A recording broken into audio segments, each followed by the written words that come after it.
A paz de Cristo Jesus para você.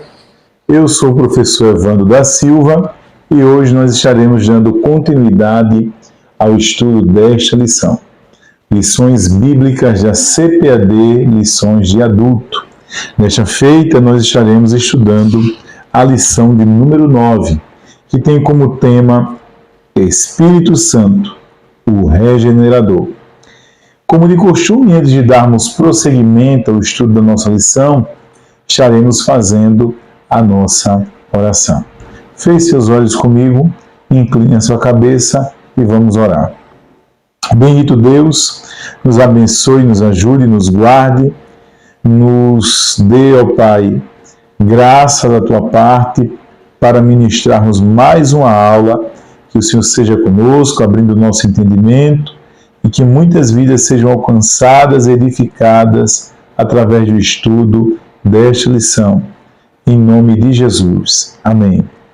Pronto, meus irmãos, Espírito Santo, o Regenerador. Nós temos aqui o texto áureo que está baseado em João, no capítulo 3, no versículo 3, que diz assim, abro aspas, respondeu Jesus e disse-lhe, na verdade, te digo que aquele que não nascer de novo não pode ver o reino de Deus. A verdade prática diz assim, a regeneração é a transformação operada pelo Espírito Santo, pela qual o pecador se torna uma nova criatura. A leitura bíblica em classe nossa está baseada no texto do Evangelho de João, capítulo 3, versículos de 1 ao 8. Como de costume, você que tem nos acompanhado sabe que para ganharmos tempo, pausa o vídeo, faz essa leitura que ela é muito importante para que assim possamos ganhar este tempo, tá certo? Então nós vamos para a introdução da nossa lição. Quero que você redobre a sua atenção, porque nós vamos começar ou trazer uma proposta para que você leve para a sua sala de aula, que você comece essa aula com uma pergunta. Nós vamos estar trabalhando nessa lição a passagem conhecida do encontro de Nicodemos com Jesus e o diálogo que ele teve com Jesus, tá certo? Então você vai levar a seguinte pergunta para a sala de aula. A pergunta é, um homem religioso, um homem não só religioso, mas religioso e sincero. Um homem que é conhecedor da Bíblia. Veja, ele é religioso, ele é sincero e conhecedor da Bíblia. Esse homem pode ter essas características e não ser salvo? Ou se esse homem tem essas características, ele é um salvo? Faça essa pergunta para os seus alunos. Escute aquilo que eles vão dar como resposta e não dê a sua resposta. Diga para os seus alunos, pronto. A resposta a essa pergunta nós vamos ver no decorrer da nossa lição. Então você pode mudar de ideia ou não, a depender do transcorrer da lição, seus alunos vão ter a resposta a essa pergunta. Tranquilo? Então faça essa pergunta e vamos adentrar ao tópico primeiro da nossa lição. O tópico primeiro da nossa lição vai falar aqui sobre a regeneração, uma obra trinitária. Bom, esse primeiro ponto que fala aqui a doutrina bíblica da regeneração, nós temos três termos gregos que vão ser utilizados aqui.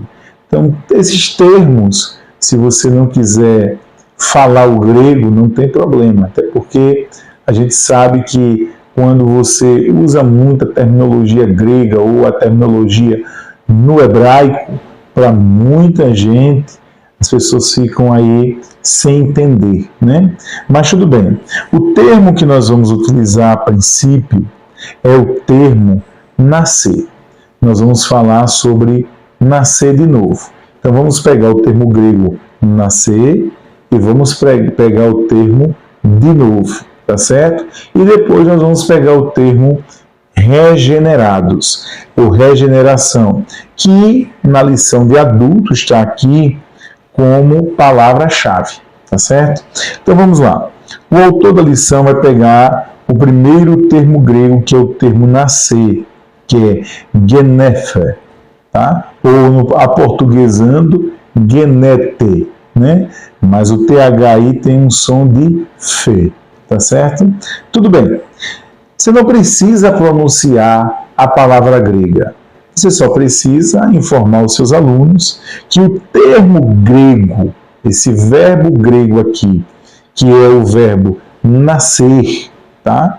Ele tem o sentido de quê? De ser gerado, tá? De ser gerado. O termo grego é ser gerado, nascer.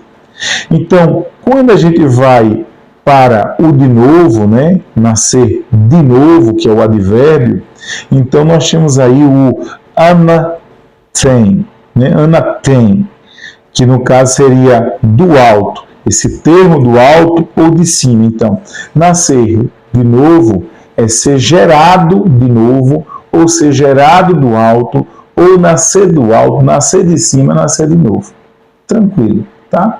As expressões gregas só relatam aquilo que está na sua Bíblia. Tudo bem? Então, outro termo que vai ser trabalhado como definição também aqui é o termo regeneração. A palavra grega aqui, regeneração, significa nada mais, nada menos do que novo nascimento. Se você quiser pronunciar a palavra grega, você pronuncia. Se você não quiser pronunciar, você diz a palavra grega que aqui está, né? Você pode até aportuguesá-la, palingenesia, né? No caso, no grego seria palingenesia, mas você pode aportuguesá-la e você vai dizer o quê? Essa palavra significa nada mais, nada menos do que novo nascimento. Bom, esse ponto 1 aqui da lição é um ponto de definições técnicas. Para alguns alunos, eles não veem tanta utilidade. É importante para um olhar de um teólogo, para um olhar de quem quer entender um pouco a terminologia ou o sentido da palavra na língua original, é muito importante, tá bom? Então não deixe de passar para o seu aluno essas definições.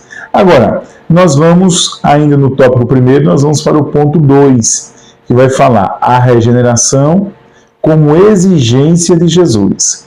O autor da lição vai dizer assim: Cristo declarou que aquele que não nascer de novo não pode ver o reino de Deus. Veja só, estou aqui com alguns exemplares de Bíblia, vou pegar uma dessas Bíblias aqui que está aqui perto, tá? Para a gente fazer aqui um olhar analítico dessa passagem do Evangelho de João no capítulo 3. Antes de nós continuarmos a lição, eu preciso que você tenha um olhar especial para essa passagem. Veja, o texto ao qual eu acredito que você leu, né, parece um pouco estranho a princípio. Por quê? Quando nós lemos a passagem, se você não está aí com a sua Bíblia, dê uma pausa. Pegue o seu exemplar de Bíblia.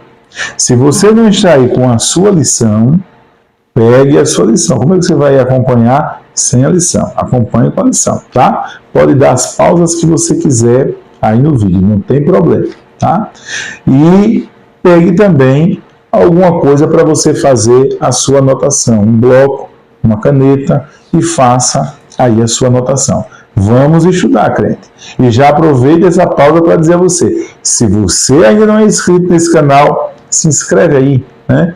Clique aí em se inscrever, ativa os sininhos de notificação. Cada vídeo novo nosso, você vai receber aí o aviso de que foi postado, tá certo?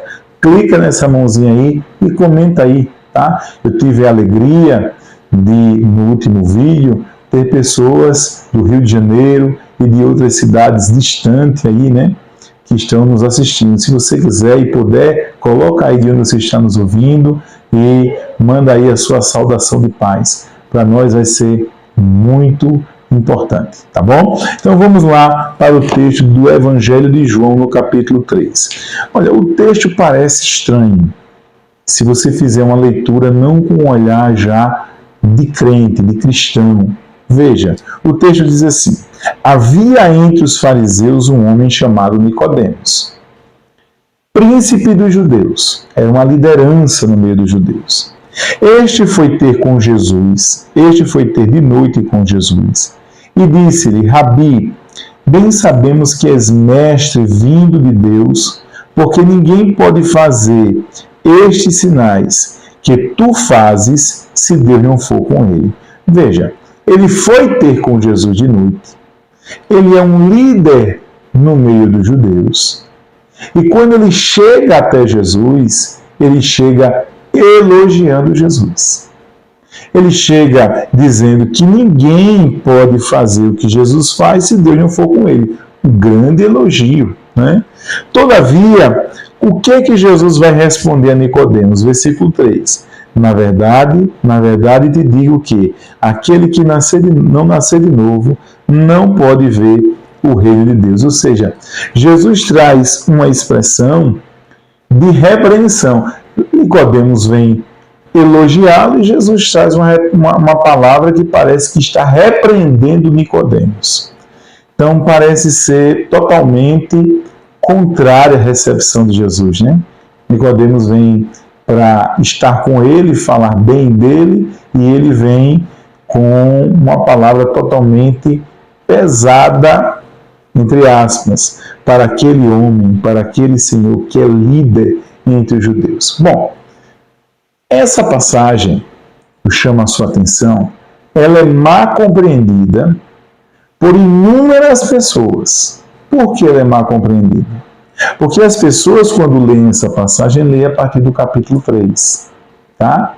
Mas essa passagem não se inicia no capítulo 3. Lembre-se que capítulos e versículos foram colocados nas Escrituras para facilitar você encontrar algumas passagens bíblicas. Então você tem ali o capítulo, que é o número maior, o versículo, que é o número menor, para você encontrar algumas passagens, ajudar na sua na memorização, ajudar você a identificar onde é que está a passagem X, Y, né? Então isso é muito importante,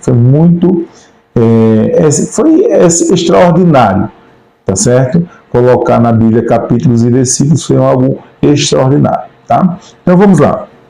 Mas você tem que ter esse cuidado e entender que essa passagem ela não começa no capítulo 3, ela começa antes. No capítulo 2, no versículo de número 23 a 25, aqui é onde você vai entender o porquê Jesus falou desse jeito com Nicodemos. Olha só, o capítulo 2, versículo 23 diz assim: e estando ele em Jerusalém, está falando de Jesus, pela Páscoa, durante a festa, muitos vendo os sinais que fazia, creram no seu nome. Então Jesus estava em Jerusalém fazendo muitos milagres e maravilha, e as pessoas que viram aquilo passaram a crer no nome de Jesus. Mas o versículo seguinte vai dizer assim: mas o mesmo Jesus não confiava neles, porque a todos conhecia. Versículo 25. E não necessitava de que alguém testificasse do homem, porque ele bem sabia o que havia no homem. Pausa, respira e preste atenção. O texto está dizendo que Jesus fazia muitos milagres, tá certo? E as pessoas que viram aqueles milagres passaram a acreditar nele por causa dos milagres. Todavia, Jesus não confiava na fé desse pessoal. Porque não era uma fé genuína, era uma fé por causa dos milagres. Eram pessoas que estavam como telespectadores, querendo ver apenas o extraordinário acontecer. Eles queriam apenas ver aquilo que Jesus fazia, mas os seus corações não mudavam, não havia conversão. Então, o apóstolo João, que escreveu o Evangelho de João, ele traz esse relato e ele agora vai entrar no capítulo 3, ele vai abrir um parênteses para mostrar um homem que, como aqueles homens que estavam vendo e estavam crendo, e Jesus não estava dando crédito a eles, porque Jesus conhecia o coração deles, entre aqueles homens estava um líder religioso, cujo nome era Nicodemos.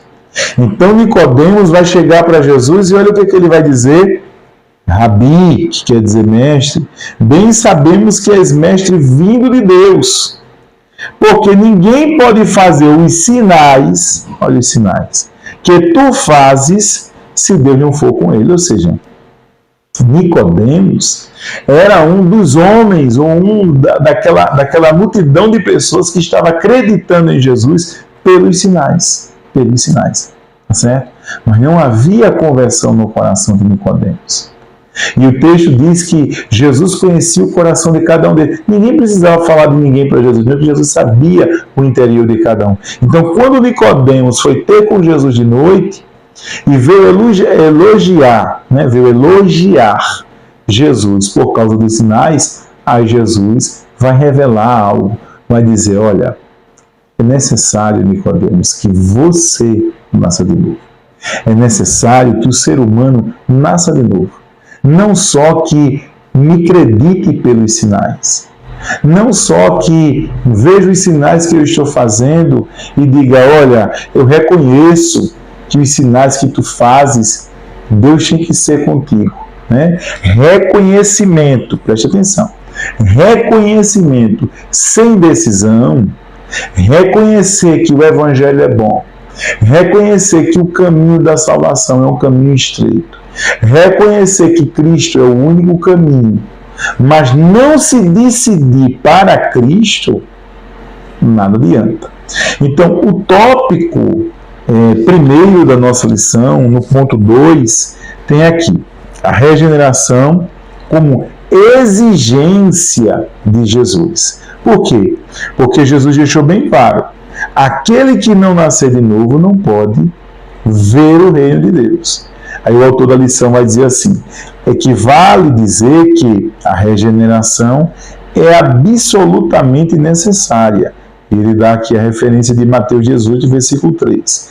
Ela é a porta de entrada no reino, a obra inicial da graça que principia a transformação do pecador. 1 Coríntios 6, versículos de 9 ao 11. No milagre do novo nascimento, a fé e arrependimento. A fé e arrependimento. Então perceba, isso aqui é um fato. Você reconhece, tudo bem, mas não se decide. Para haver decisão, tem que haver arrependimento. Eu tenho que me arrepender. Peraí, ele de fato é o Filho de Deus, que veio para me salvar. Salvar de quê? Dos meus pecados. Então eu tenho que olhar para mim, independente da minha posição, se eu sou alguém aí fora, se eu sou líder dos príncipes no meio dos judeus, dos fariseus, não importa, certo? Todo ser humano tem que reconhecer que ele é pecador. Eu sei que muita gente se acha bom aí: Jesus me escolheu porque louvado seja eu. Eu já era um quase crente. Você era um pecador. Romanos 3:23 diz que todos pecaram e todos engloba você. O único que não teve pecado é o Filho de Deus. Ele nasceu sem pecado, tá certo? Mas toda a raça humana herdou a natureza pecaminosa. Então não tem do que você se gloriar. Se você herdou a natureza pecaminosa e eu também herdei a natureza pecaminosa, certo? Você pode ter cometido algum homicídio que eu não, mas todos nós estamos sob uma sentença. Estávamos, né? Hoje estamos em Cristo, mas estávamos sob uma sentença de condenação. Logo, o novo nascimento, que é a regeneração, a palavra regeneração, lembre-se, significa novo nascimento, nascer de novo, tá certo? Nascer de novo, nascer do alto, nascer de cima, não importa. Nascer de Deus é nascer de novo. Então, esse novo nascimento é necessário para todos aqueles que possuem essa natureza pecadora, essa natureza pecaminosa, essa natureza morta e corrompida pelo pecado. Tranquilo? Podemos passar então adiante, tá? Então, a regeneração é indispensável para quem quer que seja poder adentrar no céu. Então, lembra da pergunta que nós fizemos? Olha, Nicodemos era um homem religioso, era um homem sincero na fé dele, e era um homem que conhecia de Bíblia. A questão é, uma pessoa pode ter essas características e não ser salvo? Está aqui já a resposta. Sim, sim. Quantas pessoas são sinceras na sua fé? Quantas pessoas são religiosas? Quantas pessoas até conhecem de Bíblia, né? E reconhecem até o caminho da salvação. Reconhecem que Jesus, né, é o Filho de Deus. Não, Jesus é o Filho de Deus, mas não se decide para ele. Tá? Reconhecimento sem decisão, você vai ser ou vai ouvir de Jesus uma reprovação. Tranquilo? Então, se você reconhece, se decida. E como é que eu me decido? Arrependimento, se arrependa dos seus pecados e aplique a fé em Cristo. Agora eu vou me decidir, eu vou viver para o Senhor Jesus. Vou abandonar o velho homem e vou viver agora em novidade de vida. Vou pedir perdão dos meus pecados. E o Espírito Santo vai operar no seu interior a obra maravilhosa da regeneração. A religiosidade é uma capa externa. A regeneração é uma operação interna. Brota do interior. Muda o interior e do interior vai para o externo. Tá certo? Então vamos lá. Dando continuidade, deixa eu tomar um pouco de água. Vamos para o ponto 3 e o ponto 4 do tópico ainda primeiro, tá? O que é que nós temos agora? O ponto 3 e o ponto 4. Vamos fazer como se fosse um só ponto. O Pai como a fonte da salvação. Ponto 4. O Espírito Santo como agente da regeneração. Preste atenção. Deixa eu pegar uma caneta aqui. A respeito do Pai como a fonte, a gente já trabalhou isso em diversas lições lá atrás. Bom, imagine o seguinte. Olhe para a minha mão aqui. Aqui é o início e aqui é um outro lado. Entre essa palma da minha mão e essa palma da minha mão, existe aqui um abismo. Faça de conta que aqui está Deus e aqui está o ser humano. E esse abismo aqui é um abismo intransponível. É um abismo de separação provocado pelo pecado do ser humano. Isaías 52 vai dizer que os nossos pecados criam essa barreira de separação. Então, nós estávamos separados de Deus e condenados em nossos pecados. Porque o salário do pecado é a morte. Romanos 6:23. Mas Deus, por sua infinita bondade e graça, resolveu enviar o seu Filho. Então, o Pai é a fonte, por quê? O Pai planejou resgatar essa humanidade, quebrar esse distanciamento. E o que foi que o Pai fez? Ele enviou o Filho. O Pai é a fonte, o Filho é o quê? O Filho é o meio. O meio. O Filho foi colocado como uma ponte entre o céu e a terra, entre Deus e a humanidade. Céu e a terra ficaria melhor se fosse assim, né? Entre o céu e a terra, né? Mas vamos ver aqui como se fosse uma ponte, tá certo? Uma ponte tem duas cabeças, que ligam um lado e que ligam o outro lado. Então Jesus é o meio. O Pai planejou e Jesus veio estabelecer o meio para que essa ligação acontecesse, tá certo? O meio para que essa ligação acontecesse. Bom, aconteceu agora, o meio foi estabelecido, então quem é que vem? O Pai, ele envia o Espírito. O Espírito vem através desse meio, que é essa ponta, através de Jesus, e vem até do outro lado de cá, do lado dos pecadores, e fica convidando os pecadores. Venha, né, a Cristo. Venha a uma obra extraordinária. Ele vem convencer o homem do pecado, da justiça e do juízo. Ele vem por outro lado de cá para fazer essa obra. Todos aqueles que ouvem o chamado do Espírito Santo O Espírito Santo vai conduzir essa pessoa que estava no pecado por um caminho chamado Cristo até ter acesso direto ao outro lado da ponte, até ter acesso ao Pai. A blasfêmia contra o Espírito Santo é um pecado imperdoável, por quê?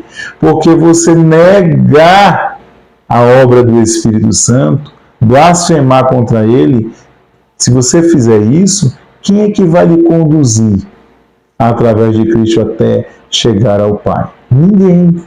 O condutor, o agente, é o Espírito Santo. Quem é o agente? O Espírito Santo. Tá certo? Então, ele é responsável de fazer essa condução.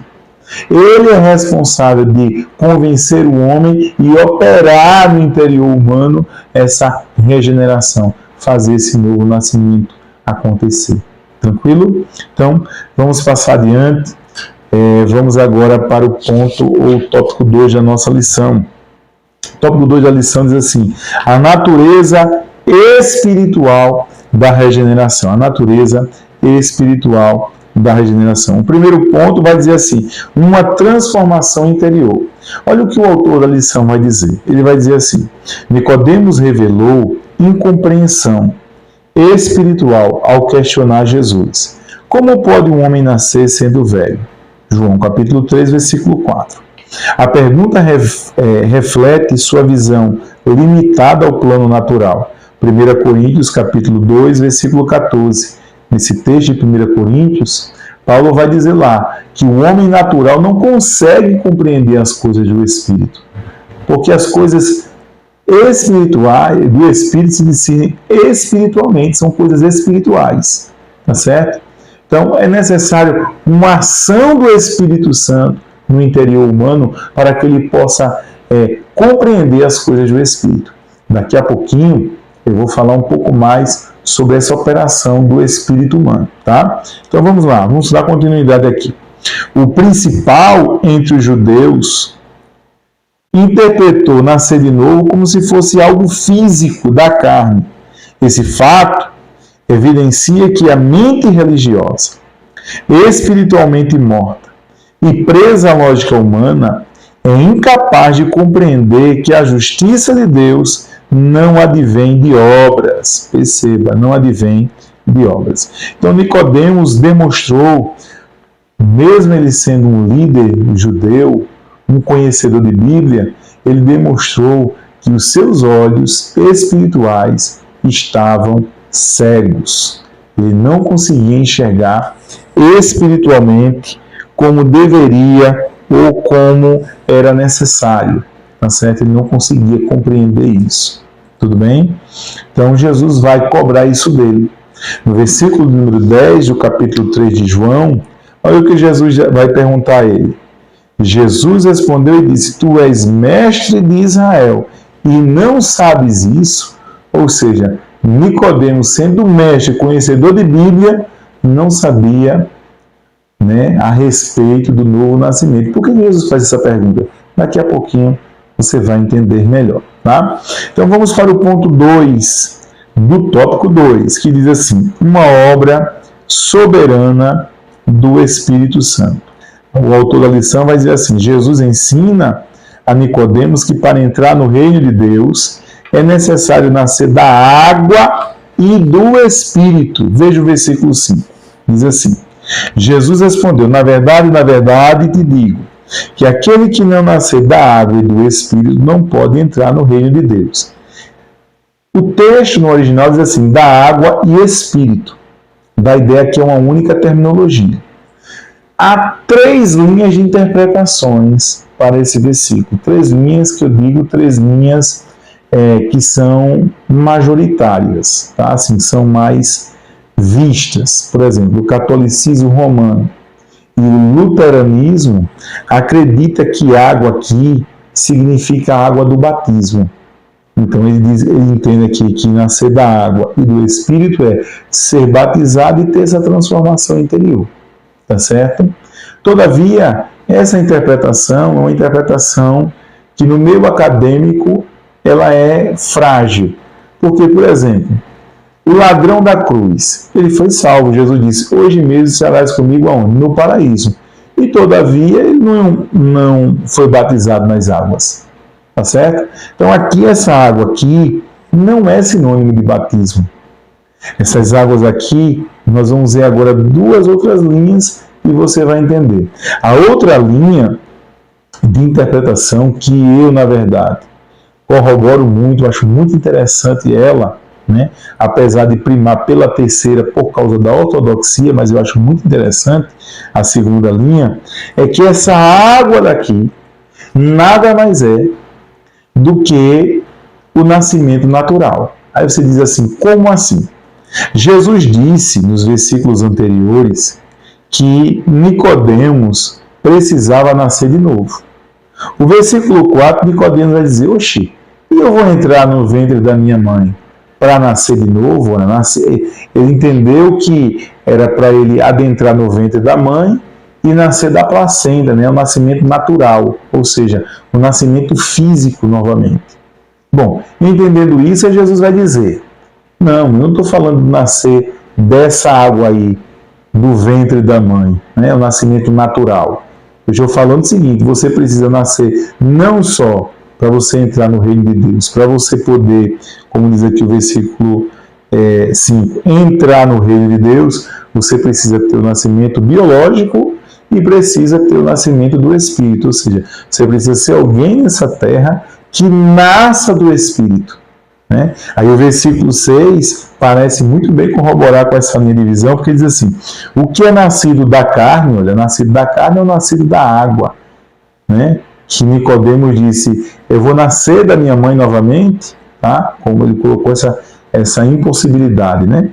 E aí ele continua dizendo aqui o versículo, o que é nascido da carne é carne, e o que é nascido do Espírito é Espírito. Então, nascer da carne e nascer do Espírito, ou nascer da água e nascer do Espírito, tá certo? Então veja, essa segunda linha de visão é uma segunda linha de visão que, se você olhar apenas para o contexto do capítulo 3, ela é bem interessante, tudo bem? Todavia, a linha de visão ortodoxa majoritária vê a expressão nascer da água e Espírito, porque no texto original não tem nascer da água e do Espírito, não tem dizer assim não, tem assim, nascer da água e Espírito, né? Nascer da água e Espírito. Nasceu da água e Espírito, como sendo uma única expressão.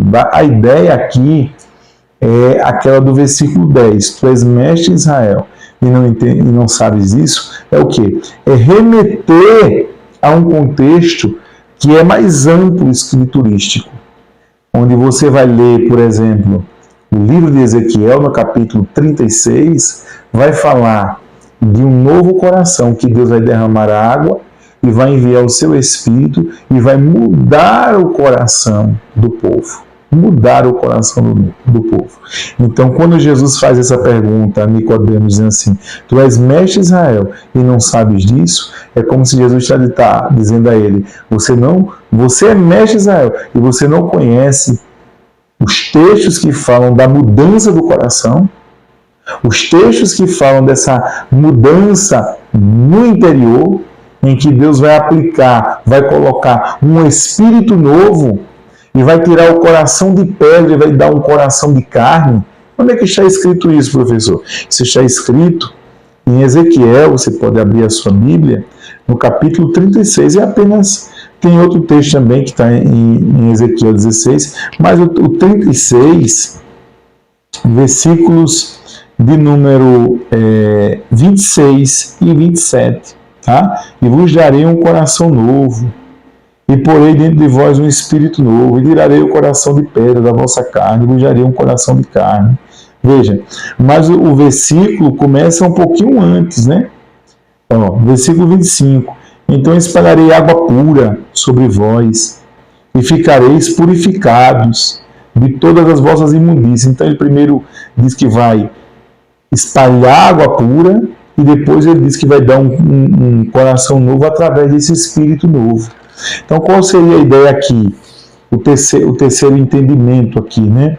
Seria que a água e o espírito aqui significa ser purificado e regenerado pelo Espírito Santo. né? Então, nascer da água seria ser purificado, e do Espírito seria nascer da água e Espírito. Purificação e regeneração operados pelo Espírito Santo. Bom, majoritariamente, é assim que a ortodoxia vê esse texto. A segunda linha de visão é uma segunda linha de visão que pouca gente dentro da ortodoxia também defende, tá? Mas ela é muito interessante. Estou trazendo para você, mas e qual é a linha de visão que está aqui em nossa lição? Essa terceira, águas como purificação, tudo bem? E o Espírito Santo operando essa purificação e a regeneração ao mesmo tempo. Tranquilo? Podemos passar adiante para o ponto 3, uma nova vida e nova conduta. Cristo deixou bem claro que o que é nascido da carne é carne e o que é nascido do Espírito é Espírito. Essa distinção, diz o autor da lição, mostra que nada da carne pode produzir vida espiritual. A carne gera concupiscência e aprisiona. Gálatas capítulo 5, versículos 19 a 21. Somente o Espírito gera uma nova vida, com fruto espiritual, Gálatas capítulo 5, versículo 22. O que é nascido da carne permanece dominado pela natureza pecaminosa, Romanos capítulo 8, versículo 5. Mas, ao nascer do Espírito, o crente passa a viver sobre uma nova condição espiritual, tornando-se um novo homem com uma nova mentalidade. Abro aspas para a citação. E vos renoveis no espírito do vosso entendimento, fecho aspas, Efésios 4, 23, é o que o autor da lição vai trabalhar aqui. Então eu preciso que você entenda aqui nesse ponto 3 o seguinte, é que eu preciso que você entenda. Uma nova vida e uma nova conduta. Se você nasceu de novo, você precisa se cercar de uma nova conduta, ou melhor, se cercar daquilo que é novo. Tem gente que nasceu de novo, mas está voltando aos rudimentos antigos, como disse Paulo aos Gálatas, né? Vocês estão voltando aos rudimentos antigos. Ou seja, nasceu de novo, mas ele está bebendo da fonte antiga, está trilhando os caminhos antigos, está com as amizades, né, antigas ali com eles, com galhofas, né? A gente chama de galhofas, anarquias, zombarias, né? Então, não dá. Se você nasceu de novo, você tem que se cercar do que é novo. Você tem que agora viver esse novo ambiente, esse ambiente espiritual. Ter amizades espirituais, tá certo? Se cercar de amizades cristãs, da palavra, da oração, da vida em comunhão com Cristo. Olha que coisa maravilhosa, né? Se você não fizer isso, o que vai acontecer com você? O que vai acontecer com você? Você vai... você pode, não vou dizer que você pode retornar, regressar àquela vida anterior e abandonar a nova vida com Cristo. É o que muita gente faz, tá certo? Então se aperceba aqui do que eu vou lhe dizer. Quando uma pessoa nasce de novo, o que acontece? Acontece isso.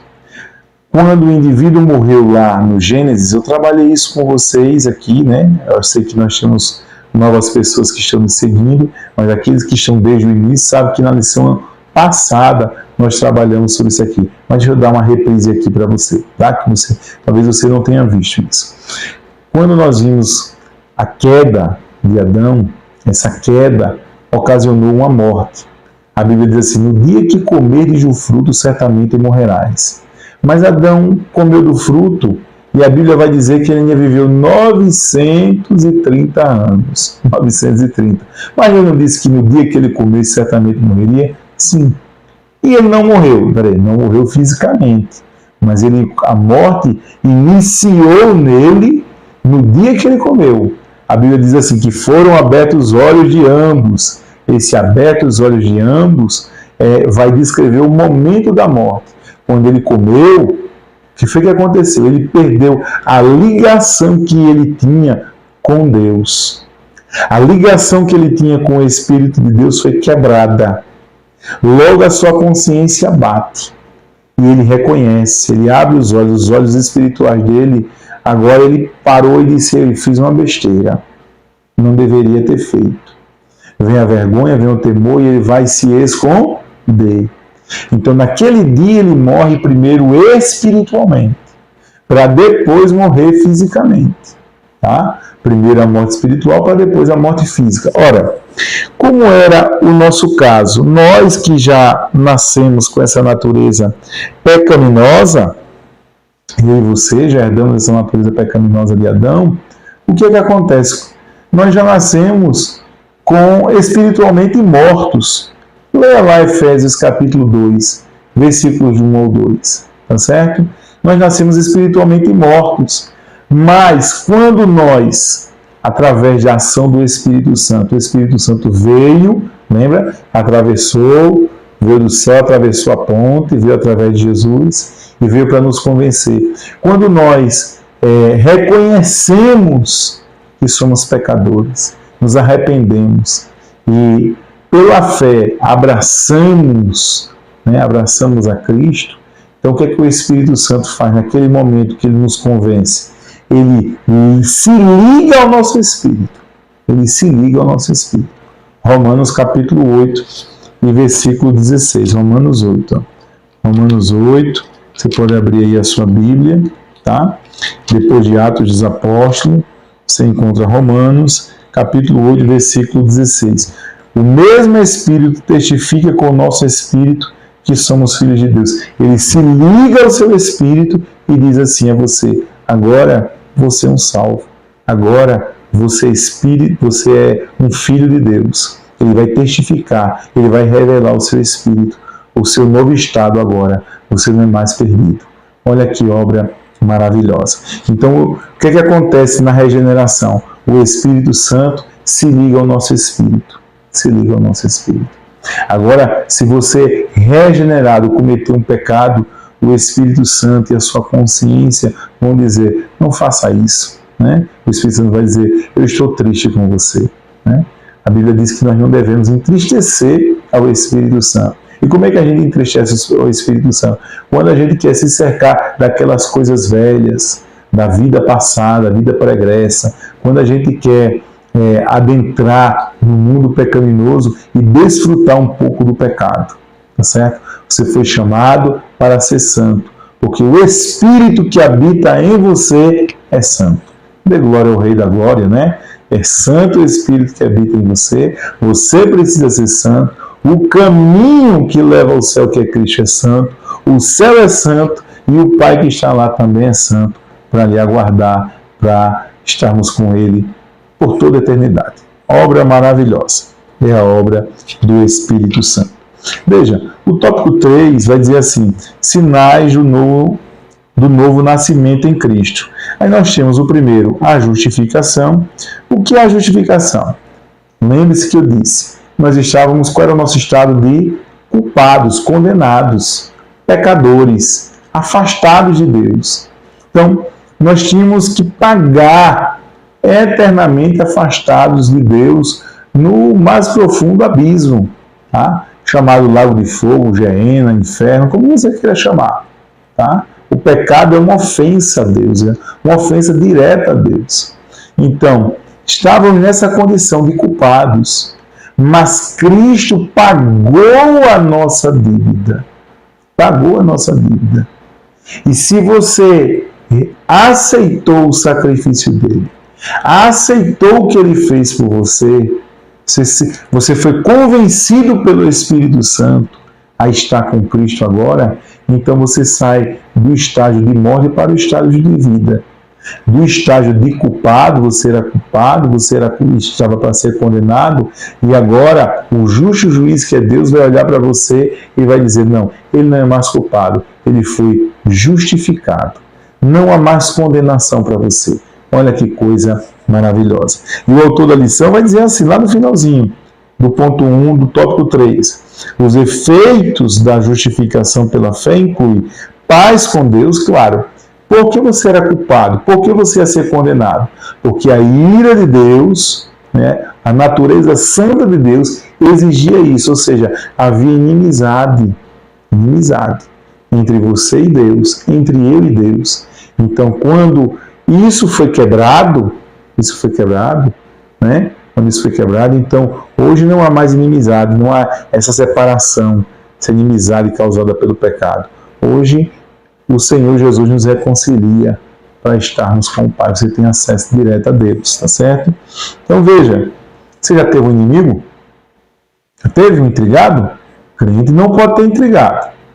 Mas se você já teve um intrigado como eu já tive, você não quer passar pela rua daquela pessoa que quer ser intrigado. Se alguém bendiz, você quer maldizer ele. Assim ou não é? É desse jeito.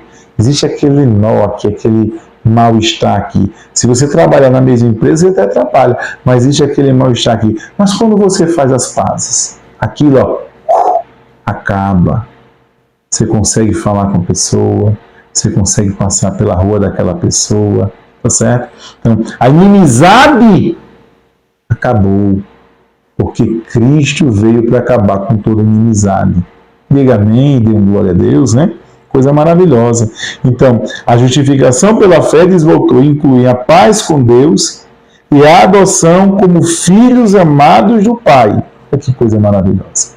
Então, você agora tem paz com Deus e ainda mais, o Pai lhe adotou. Nós trabalhamos isso já na lição passada, né? Mas é uma forma de relembrar também a vida de santificação. Então, se você agora está em Cristo, lembre-se, segue-se do novo e viva essa novidade de vida em santificação.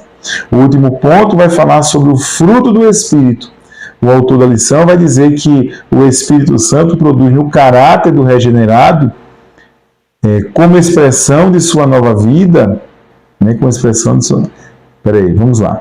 Diz assim, não se trata de dons espirituais, o fruto do Espírito, mas de virtudes que o Espírito Santo produz no caráter do regenerado, como expressão de sua nova vida. Então, o Espírito Santo produz o quê? Um caráter santo, que é o fruto do Espírito.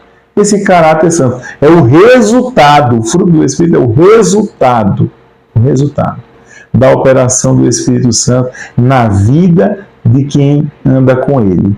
Quem anda com o Espírito Santo, quem é guiado pelo Espírito Santo, agora vai ter uma transformação, vai ter como fruto o amor, a paz, a benignidade, a bondade, a temperança, o autocontrole, tá certo? Então, meu irmão, minha irmã, que Deus em Cristo Jesus te abençoe. Espero que você tenha gostado dessa lição, tá certo?